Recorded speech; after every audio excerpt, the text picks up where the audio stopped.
How to change a printer from offline to online. Hi guys, welcome to our channel. Let's begin. In this video, I will guide you on how you can change a printer from offline to online. The first thing you want to do is click on the search bar, and here you want to type printer.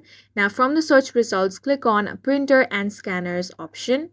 Once you get here, your printer should be displayed over here. Go ahead and select your default printer where you're facing the problem. Now click on the manage option. Here, you want to click on printer properties option. Now this box will appear. Select ports. Now here your default port should be selected. Go ahead and click on the configure port option. Now in the port settings, you will find SNMP status enabled option. Go ahead and uncheck that, then click on the OK option. After that, you want to restart your computer or laptop, and that's it for this video. If you found it helpful, please make sure to hit the like button and subscribe for more videos like this.